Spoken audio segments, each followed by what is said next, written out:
我乔伊人50岁的沪上阿姨，为了救被算计的外孙女，却把自己搭进去了。一夜荒唐后，我直接懵了。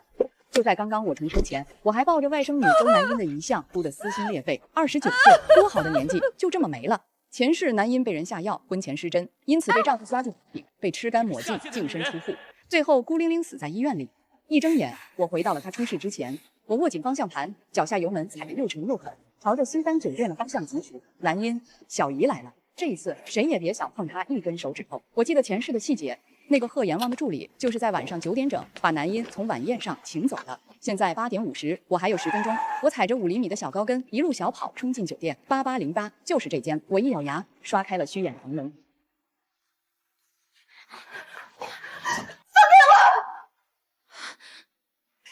松开！我可是乔氏集团的董事长。身后的人非但没松手，反而把我转了过来。我这才看清他的脸，这张脸但凡刷过财经新闻的人都认识。贺林川，28岁，京圈太子爷，贺氏资本掌门人，人称贺阎王，杀伐果断，冷血无情。但此刻，这位贺阎王脸颊泛红，眼神迷离。你放开！我外甥女，她人呢？凌晨5点。我扶着腰从酒店后门溜出来，找到我的车，颤抖着手发动引擎。得亏我平时保养得好，每周3次瑜伽，每月1次美容，没事还爬山徒步，要不然真扛不住。下山的路我开得比上山还慢，不是因为怕超速，是因为腿软，踩油门都哆嗦。回到家的时候天刚亮，闺蜜红影已经在门口等着了。她和我是20年的老姐妹，离婚后搬来和我同住，平时帮我打理家里的事。乔姐，脸色怎么这么差？昨晚发生什么了？我没事，南音呢？昨晚就回来了，说是茶会太无聊。人没事就好。到家第一件事就是我回到自己的房间，我闭上眼睛，脑子里却不受控制地浮现出那张脸。我猛地睁开眼，使自己清醒一些。我换上浴袍，走向浴室，放水的间隙，脑子又想起了那张脸。乔伊人，你在想什么？你守寡11年了，你现在想什么呢？你也很享受，不是？完了，晚节不保了！晚上睡觉的时候，我做了一个梦，梦里我死去的丈夫站在我面前，一脸悲愤地质问我：人说好生同群，死同靴的呢？对不起，对不起，我不是故意的。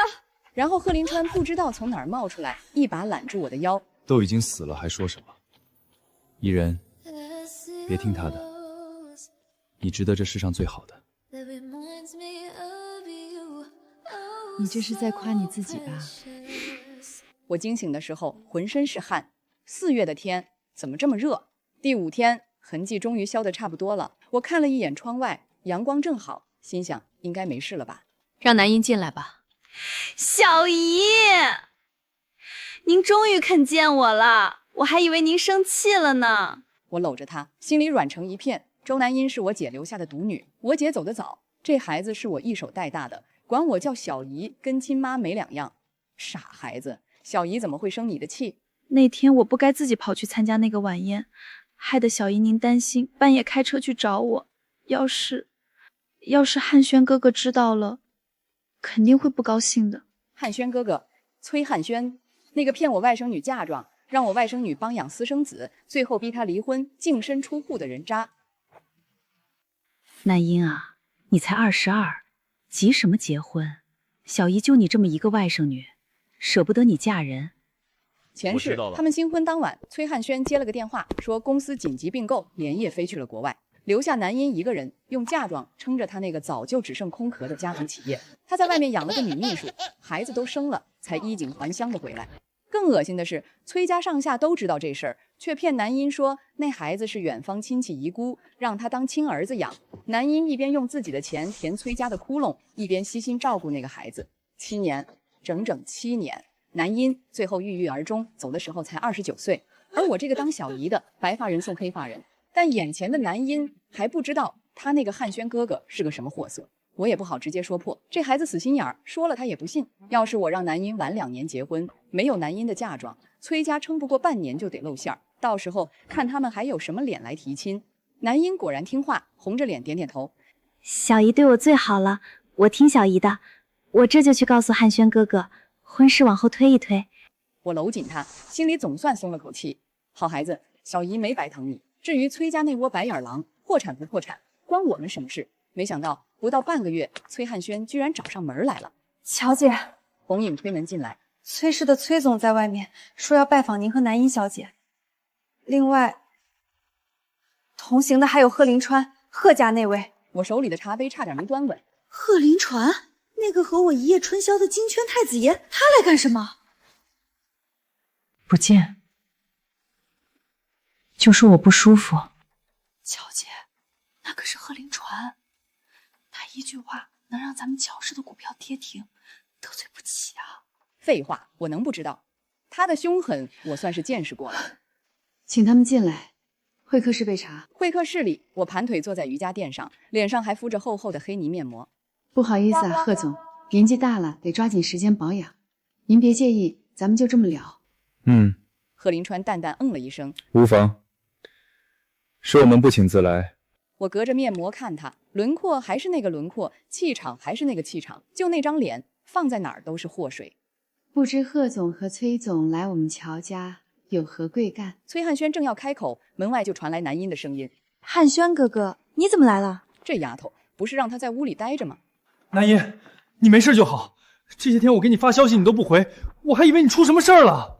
消息？什么消息？小姨前几天不舒服，我一直在陪她，可能是手机没看，回头我查查。他的目光落在贺林川身上，微微一愣。这位是？南音，这位是贺氏资本的贺总。南音赶紧行礼。贺总好。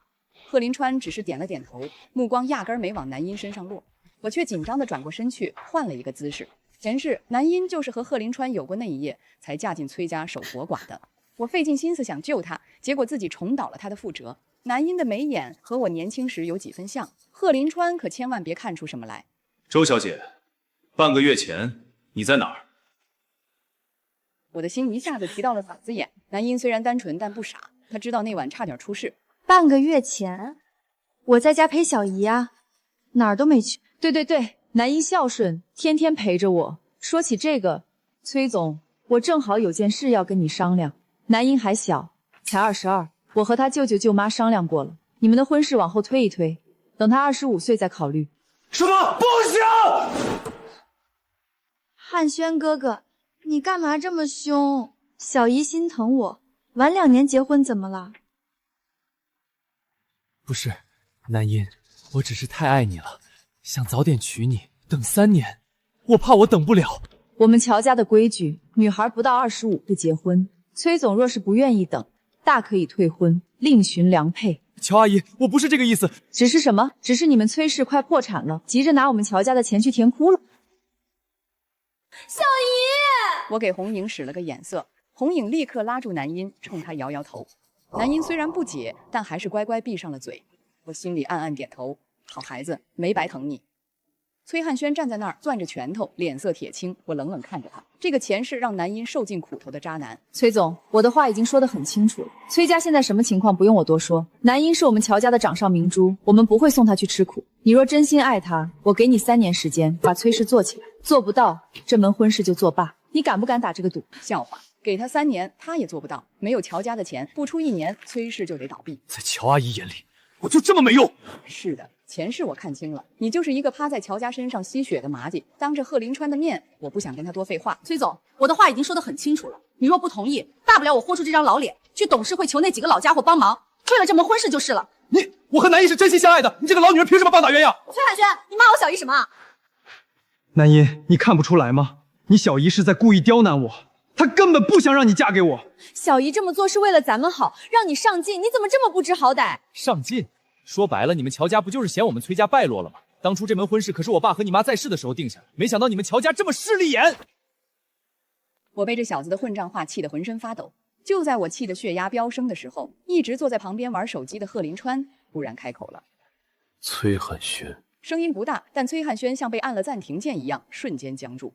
贺林川靠在沙发上，眼皮都没抬，语气淡淡的：“乔女士是长辈，你再这么说话，我不介意替崔叔叔教教你怎么做人。”崔汉轩脸色煞白，他当然知道贺林川是什么人，京圈太子爷，贺氏资本的掌门人，他爸见了都得点头哈腰的角色。贺总，我只是太着急了，一时口不择言。行，那乔老师的提议你接受吗？我接受，3年就3年，我会证明给乔家看。很好，那现在你可以走了。崔汉轩愣住了，怎么，还想留下来吃饭？那我先告辞了。说完转身就走。转身的瞬间，不动声色地甩开了南音抓着他胳膊的手。南音愣在原地，看着他的背影，眼泪在眼眶里打转。我心疼的不行，正要开口，却听贺林川突然说：“周小姐，能帮我倒杯水吗？”南音愣了一下，点点头，转身出去了。客厅里只剩下我和贺林川，我隔着面膜看他，心跳的厉害。他不会是故意的吧？故意支开南音，正胡思乱想，贺林川突然开口：“乔女士。”我攥紧自己的手心，他靠在沙发上，目光落在我脸上。您这面膜敷了多久？半小时吧。那应该快干了。是。然后他就不说话了，空气安静的能听见窗外的风声。过了一会儿，南音端着水回来了。天不早了，我心想，对，快走吧，明媚。今晚我能在贵府借宿一晚吗？什么？司机下班了，我叫不到车。您叫不到车，您贺林川叫不到车。打车软件今天崩了。那个贺总，要不我帮您叫个代驾？不用麻烦，我看你们家那间茶后就不错，我凑合一晚就行。茶室，那是我死鬼老公生前最喜欢待的地方，到现在还摆着他的茶具和照片。不行，不行。我是说，那间茶室很久没人打扫了，灰大。我不介意。我建议。乔女士，您好像很怕我。我怕你干什么？我又没做亏心事。那就好。周小姐，能带我去看看那间茶室吗？好的，贺总这边请。我看着他们俩的背影，心里1万头羊驼奔过。完了完了完了，这货不会是想对南音下手吧？前世南音就是和他有过那一夜，才跳进崔家那个火坑的。虽然这辈子那一夜换成了我，但万一他对南音起了心思，不行，我绝对不能让南音从一个火坑跳进另一个火坑。南音，回来！小姨，你过来，让小姨抱抱。南音不明所以，但还是乖乖跑过来抱住我。我搂着他，对外面的红影喊：“红影，你带贺总去茶室。”好的，乔姐。贺林川看了我一眼，没说什么，跟着红影走了。我整个人往旁一栽，脸上的面膜直接甩飞。更要命的是，贺林川刚好回头，四目相对，他站在走廊那头，嘴角微微上扬，我的心跳直接飙到120。他盯着我，我盯着他，空气安静的能听见呼吸声。贺林川微微蹙眉，像是在思考什么，然后他开口，说出了一句让我想原地去世的话：“乔女士，我们是不是在哪儿见过？”贺总，您真会开玩笑。您这样的大人物，怎么可能见过我这种老阿姨？老阿姨？保养的好的那种。他没说话，只是看着我，眼神意味深长。那个，骆总，您快去休息吧，天不早了。他点点头，转身走了。我腿一软，直接坐回瑜伽垫上。小姨，你没事吧？啊，没事没事，低血糖。你晚上不是吃了2碗饭吗？那就是高血糖。等把南音哄回房间，我立刻冲进卧室。姐，我不是故意的，是他自己非要住下来。你放心，我对南音看得紧着呢，绝对不会让他靠近他。老公，你也是别误会，我对你的心天地可见。拜完，我躺到床上，盯着天花板，脑子里全是贺林川那个笑。他到底认出我没有？应该没有吧？那天晚上房间里那么暗，而且他中了药。不对，如果他说的熟悉不是那天晚上的熟悉，而是更久以前的熟悉呢？不可能，我和他之前没见过面，绝对不可能。正胡思乱想，手机震了，红影发来微信：乔姐，你猜我刚才看见什么了？贺林川站在茶室里，盯着你老公的照片看了整整5分钟。我手机差点掉脸上，盯着我老公的照片看什么？他想干什么？我正要回复，红影又发来一条，他还问了我一个问题。什么问题？他问乔女士的先生是什么时候走的？我心跳漏了一拍。他问这个干什么？你怎么说的？我说走了11年了，怎么了？没事，你早点睡。放下手机，我彻底睡不着了。贺林川这是什么意思？第二天一早，我让红影去打听崔汉轩离开后的动向。红影的效率很高，中午就给我发来消息。乔姐，你猜的没错，崔汉轩离开咱们家之后，直接去了东三环一个高档公寓，那里面住着一个女人，叫孟瑶，是他公司的行政秘书。两人在楼底下就亲上了。果然，渣男的行事逻辑古今通用。红影又发来一条语音，我点开，是崔汉轩和那个孟瑶的对话。瑶瑶，再等我3年，等我把乔家的钱弄到手，咱们就结婚。3年？我等不了那么久，孩子都3个月了，你让我挺着大肚子等？我保证3年之内一定把乔家那个傻丫头的嫁妆拿到手，到时候咱们的孩子就是崔氏名正言顺的继承人。这个王八蛋！我猛地回头，南音不知道什么时候站在了我身后，此刻脸色一点一点变白，一动不动。南音，我赶紧抱住他。小姨，你帮我把这门婚吹了吧，我再也不想见到他了。我心里那块悬了2个小时的大石头终于落了地。好好好，小姨帮你，明天小姨就带你去崔家退婚。南音在我怀里点点头，哭得浑身发抖。我搂着她，眼眶也酸了。好孩子，哭出来就好，哭完这一场，咱就把那个渣男彻底忘掉。话音刚落，乔致远风风火火地冲进来。姐，喊什么喊？没看见南音在？姐，我刚听说崔汉轩那小子昨晚被人打了。哦，南音也抬起头，泪眼婆娑地看着他舅舅。乔致远比划着，让人套麻袋揍的，腿都打断了，听说要在医院躺至少半年。我转头看向南音，南音愣住了，但他的眼神里没有心疼，没有难过，只有一种很复杂的情绪，好像松了一口气，又好像有点解气。行了，这下更省事了。一个断腿的渣男，还有什么脸来提亲？南音吸了吸鼻子，轻轻嗯了一声。怎么了这是？乔致远看看我，又看看南音，一头雾水。你们怎么一点都不惊讶？回头再跟你说，你先去忙你的。乔致远走后，我扶着南音在沙发上坐下，他靠在我肩上，好一会儿没说话。小姨，你说这是谁干的？我心里其实有个猜测，整个京城敢这么明目张胆动崔汉轩的没几个，而其中一个昨晚就住在我们家茶室，但我没说出来。我让南音回房睡了，坐在客厅里盯着茶室得方向看了很久。那个男人到底在想什么？正想着，茶室的门开了，贺林川走出来，手里拿着一个文件袋。他看见我，微微怔了一下。还没睡？睡不着。他在我对面坐下，把文件袋放在茶几上。有个东西给你。什么？申城那边有个项目，贺氏原本打算自己做，但我看过了，更适合你们乔氏。如果你弟弟愿意做，我可以牵线。我愣住了。你为什么要帮我们？不是帮你们。他看着我，目光很认真。是帮你。我张了张嘴，不知道该说什么。他把文件袋往我这边推了推。回去看看，有兴趣的话，随时找我。说完，他起身回了茶室。我坐在那儿，盯着那个文件袋看了很久。然后我拿起手机给红影发了条微信。贺林川刚才给我一个项目，说是帮我的，你说他到底什么意思？还能什么意思？想追你呗？别瞎说，我都49了。有的人认识一辈子也没感觉，有的人见一面就忘不了。乔姐，你该不会真的不懂吧？我看着那条消息，又看了看茶几上的文件袋，脑子里乱成一团。不懂？我49了，能不懂？只是不敢懂罢了。第二天一早，我给媒体大 V 打了几个电话，一切安排妥当，我才上楼叫南音。南音，换身精神的衣服，小姨带你去退婚。南音穿了件白衬衫配黑色西裤，头发扎起来干净利落，一点都不像去退婚的，倒像去开董事会。我看着她，满意的点点头。走，崔氏资本的总部在东三环，一栋20层的写字楼，顶楼挂着崔氏资本4个大字。我们的车到的时候，楼下已经围了一圈人。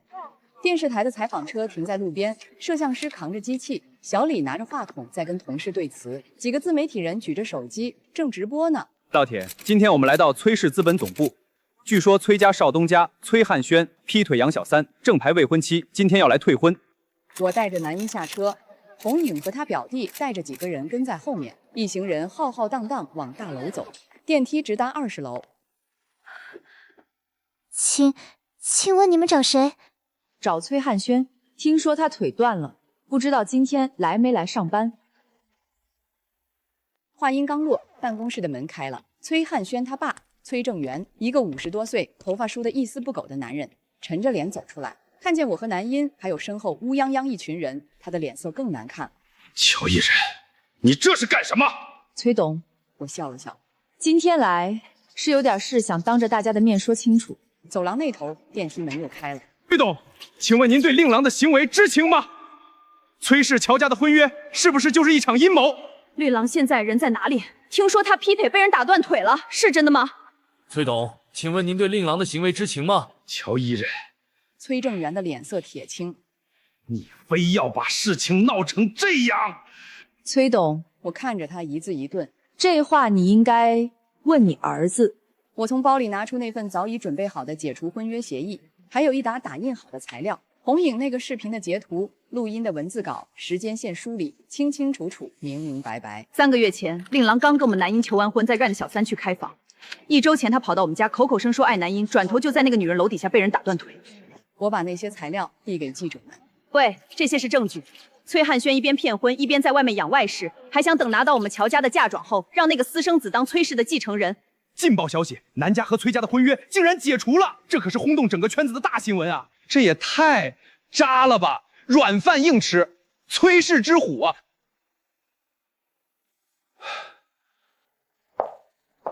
崔董，签字吧，以后你们崔家的事儿跟我们乔家没关系。乔一人，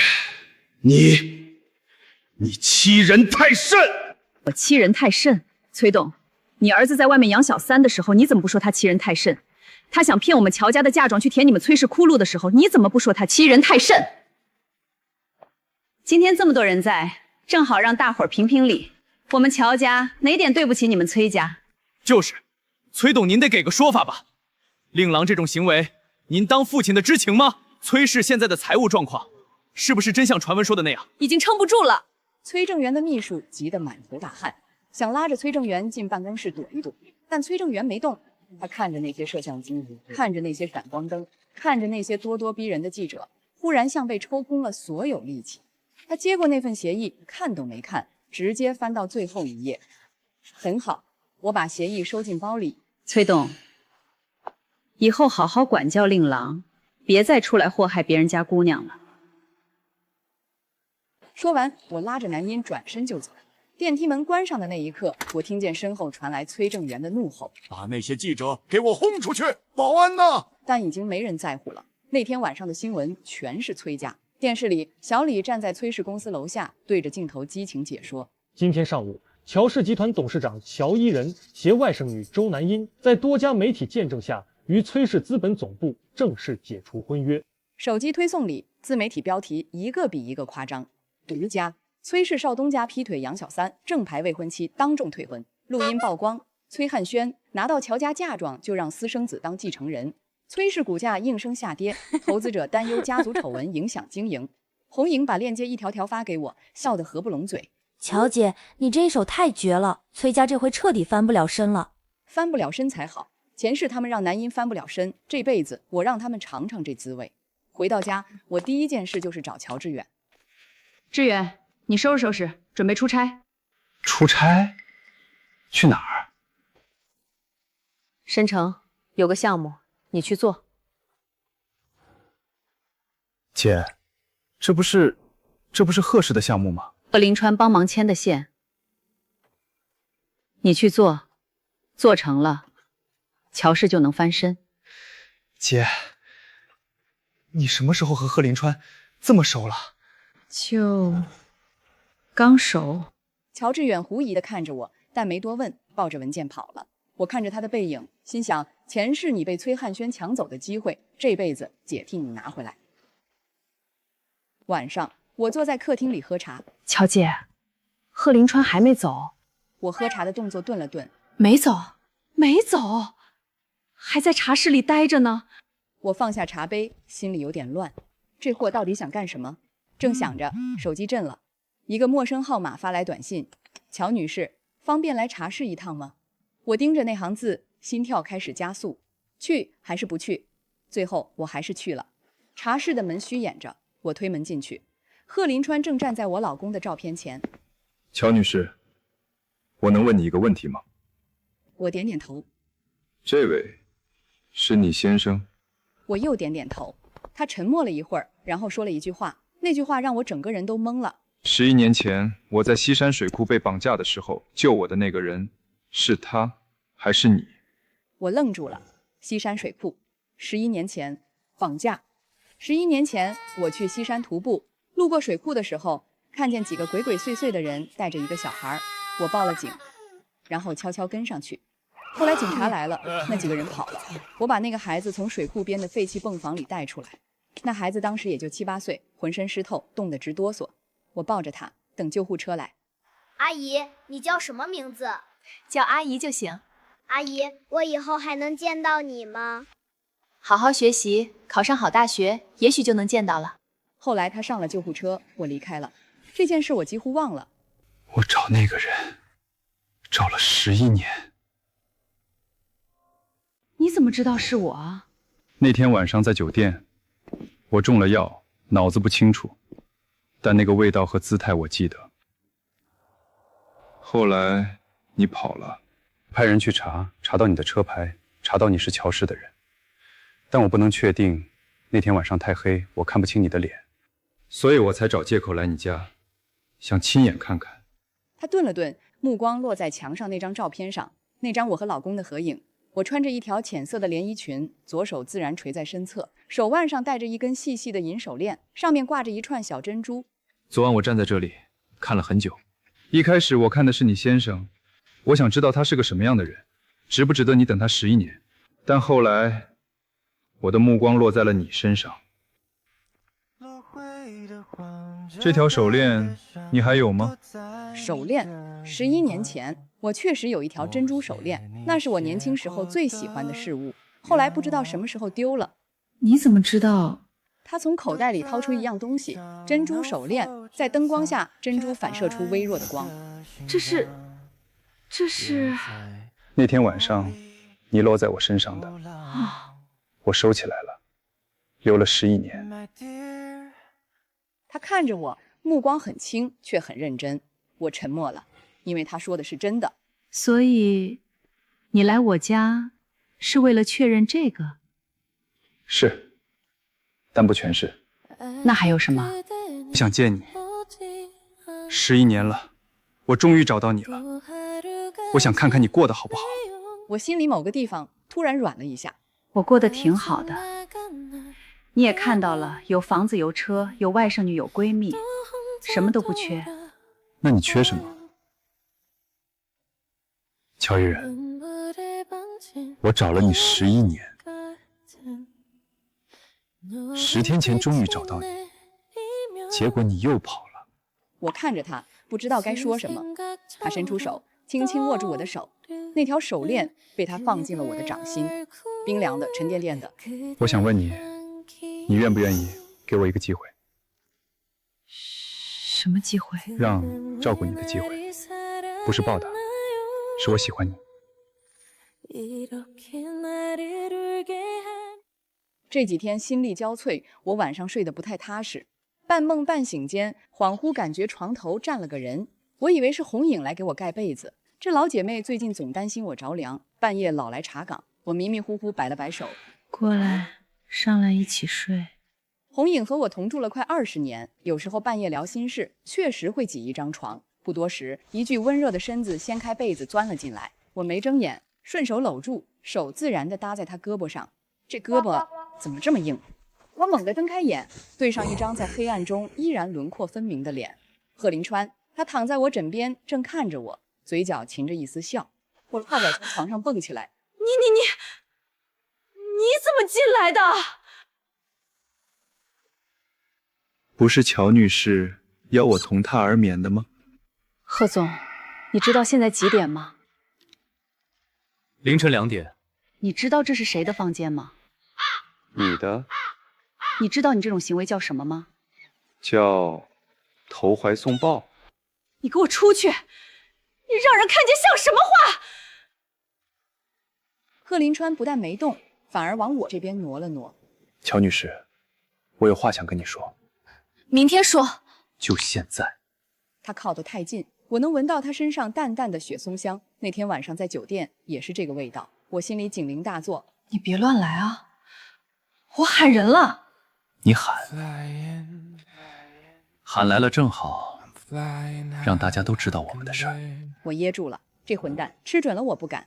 你到底想干什么？我认命的靠回枕头上，他没说话。过了很久，我才开口。贺林川，你知道我这11年是怎么过的吗？我老公走的时候，我才38岁。那时候很多人劝我再找一个，说我还年轻，但我没找。不是不想，是觉得对不起他。后来我姐也走了，留下男婴，我就更没心思考虑自己的事了。把男婴带大，把乔氏撑起来，就是我全部的生活。我从来没想过，49岁了还会有这么一出。你是个好孩子，但这事儿真的不行。我不想被人戳脊梁骨，说我老牛吃嫩草。所以你是嫌我小？不是，嫌你小啊。那就是嫌我能。不是，我不是这个意思啊。那是什么？你刚才说你是老牛，我是嫩草。那要是我不介意当嫩草呢？我张了张嘴，一个字都说不出来。他伸出手，轻轻把我耳边的碎发别到耳后。我看着他，心里乱成一团麻。最后我叹了口气，先回先睡觉，这事儿以后再说。他点点头，松开我的手，翻身下床，走到门口，他回头看我，晚安，乔伊人。然后他开门出去了。我躺在床上，盯着天花板，一夜无眠。第二天一早，红影端早餐进来的时候，看我顶着2个黑眼圈，吓了一跳。乔姐，你昨晚没睡？我接过牛奶，有气无力。睡了，但没睡着。该不会是有人半夜爬你床了吧？你怎么知道？我就住你隔壁，半夜听见有人开门，我以为是你起夜，结果听见一个男人的声音。是贺林川吧？我捂住脸。可以啊，乔姐，金圈太子爷都爬你床了。红影，好，不问了。不过说真的，你打算怎么办？不知道。红影坐下来，难得正经。乔姐，我认识你20年了，你老公走了11年，你一个人撑着乔家，带大男婴，从来没自己活过。现在有个条件这么好的小伙上你有什么好犹豫的？他比我小21岁，那又怎样？他又不嫌你老，他是我救命恩人，不对，我是他救命恩人，他这是报恩，不是真感情。你怎么知道不是真感情？乔姐，别想太多，顺其自然，行不行？我摇摇头，没再说什么。接下来的日子，贺林川真的把不逼你贯彻到底。他没在半夜爬床，但白天来的勤了。有时候是来喝茶，美其名曰喜欢你们家的茶叶；有时候是来蹭饭，美其名曰外面的饭吃腻了；有时候是来找乔致远聊项目，这个倒是正经事。小姨，贺总是不是喜欢你？我正在喝茶，差点喷出来。你瞎说什么？我没瞎说，你没发现吗？他来咱们家，眼睛一直在你身上，你看他的时候他就笑，你不看他的时候他就看你。我被他的话噎住了。前天我在院子里看见他站在你房间窗户下面发呆，那个窗户是你的吧？我脸有点热，这孩子观察力怎么这么强？小姨，其实我觉得贺总人挺好的，而且你看他那个条件，多少小姑娘往他身上扑，他都看不上，偏偏对你好，这说明他是真心的。你不觉得小姨这个年纪和他不合适？小姨，你才49，保养的跟29似的。再说了，爱情又不看年龄，只要你们互相喜欢，管别人说什么呢？我鼻子有点酸，这孩子真的长大了。但很快我就顾不上想这些了。崔家的事有了新进展，崔汉轩的腿在医院躺了2个月，刚能下地又被人打断了，这次是另一条腿。红影把消息告诉我的时候，我正在喝茶，笑得差点没喷出来。谁干的？不知道，据说是在公司楼下被人套麻袋揍的，监控坏了，什么也没拍到。我下意识想到一个人，贺林川，他不是去国外出差了吗？那会是谁？乔致远，他这段时间在深城做项目，分身乏术。南音，不可能，他没这个胆子。我想来想去，想不出答案。但不管是谁干的，结果我很满意。崔汉轩这下至少1年半载下不了床，崔氏本来就撑不住了，现在少东家又废了，估计离破产不远了。至于那个孟瑶，听说崔汉轩第一次断腿的时候，他就找了个富商跑了，孩子也没要，真是报应。转眼3个月过去，乔致远的项目做成了，乔氏股价翻了1倍，董事会那帮老家伙现在见了我都客客气气的。南音也开始出门社交了。不是那种乱七八糟的名媛茶会，而是正经的艺术圈活动。他学的是艺术史，最近在一个画廊实习，干得挺开心。至于我和贺林川，我们之间好像有了一种奇怪的默契。他每天来，我每天在；他喝茶，我陪着；他聊工作，我听着；他不说破，我也不捅破。你们这是暧昧期，是忘年交，你就自欺欺人吧。直到有一天出了件事。那天贺林川来的时候，南音刚好在家，他带了一盒马卡龙，说是朋友从法国带回来的，给南音尝尝。谢谢。然后贺林川说了一句话：周小姐，你觉得叫我什么比较合适？什么？我和你小姨的关系比较复杂，你要是叫我贺总，太生分；要是叫我叔叔，好像也不太对。我在旁边听得血压飙升。什么叫关系比较复杂？什么叫叔叔不太对？你要干什么？南音看看他，又看看我，忽然明白了什么。他脸一红，把马卡龙塞回贺林川手里，踩了他一脚，转身就跑。南音！我喊他，他头也不回。我转头瞪着贺林川，你是不是有病？我说错什么了？你说什么关系比较复杂？难道不复杂吗？他看着我，你喜欢我，我喜欢你。但你不承认，这还不复杂？我被他噎住了。谁喜欢你了？他笑了，凑近一步。那你为什么天天让我来？是你自己来的。那你为什么没轰我走？那你为什么每天晚上都在窗户那儿看我走？我脸腾的红了。他怎么知道的？乔伊人，你躲了我3个月了，还要躲多久？我张了张嘴，说不出话来。我不逼你，但你也别骗自己了，行吗？说完，他转身走了。我站在原地，心跳的厉害，红影不知道从哪儿冒出来。乔姐，你脸好红。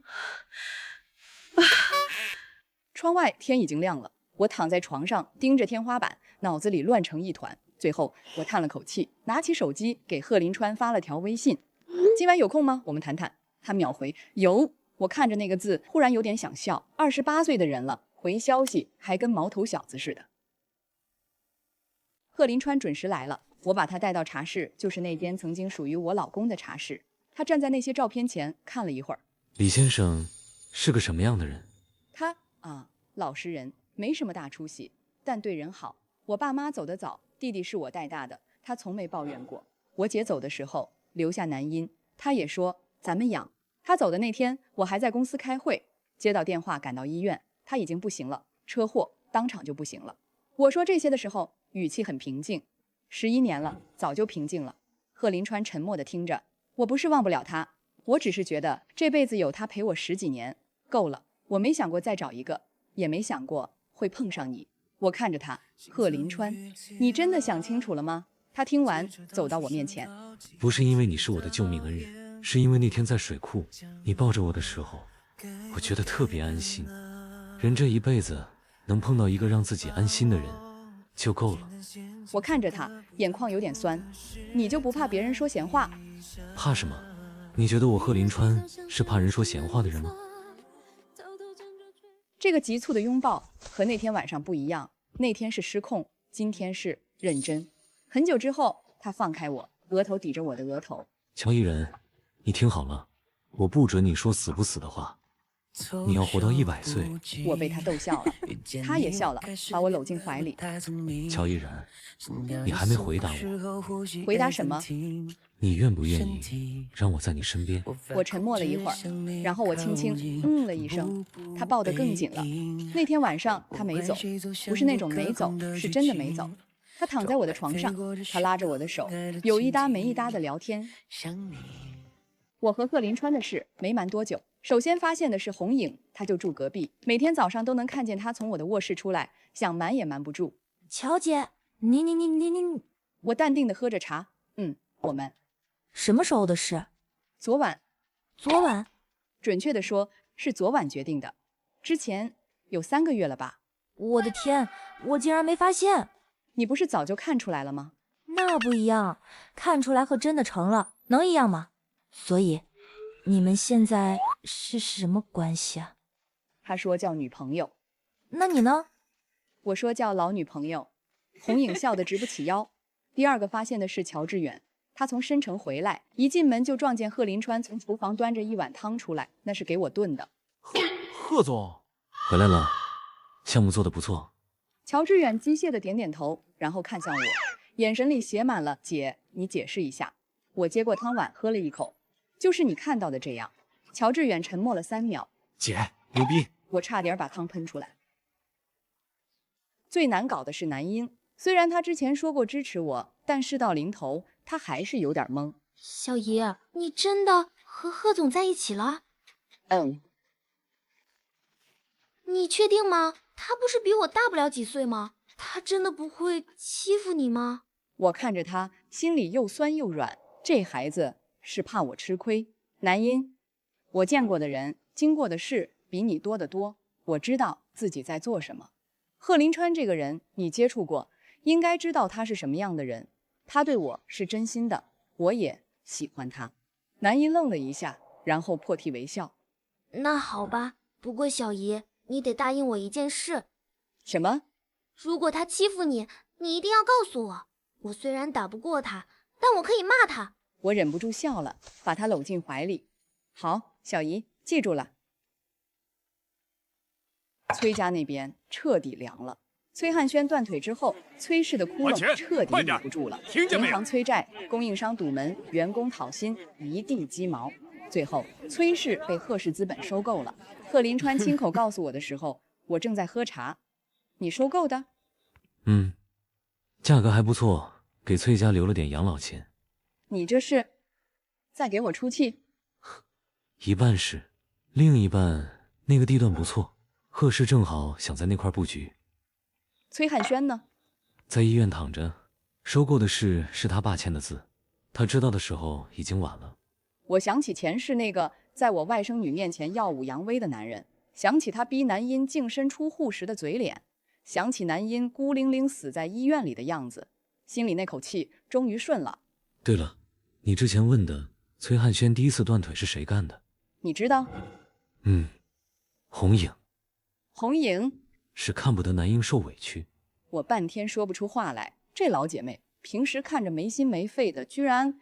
那第二次呢？第二次是我让人干的，他敢骂你老女人，我忍不了。行，你们都是好人。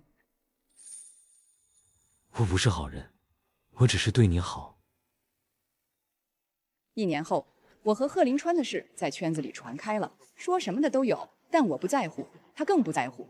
该出席的场合，他照样带着我；该介绍的人，他大大方方介绍。这是我女朋友乔伊人。南音在画廊做得很好，谈了个男朋友，是央美的老师，老实本分，对他特别好。乔致远的公司越做越大，已经准备上市了。红影还是每天跟我斗嘴，顺便帮我打理家里的事。他那个表弟后来被贺林川安排进了贺氏的安保部门，正经上班了。至于我和贺林川，某天晚上，伊人，谢谢你11年前救了我。你已经谢过了。那不一样，那时候你救了我的命，现在你救了我的整个人生。油嘴滑舌，他也笑了，低头吻下来。窗外月色正好，好像还不错。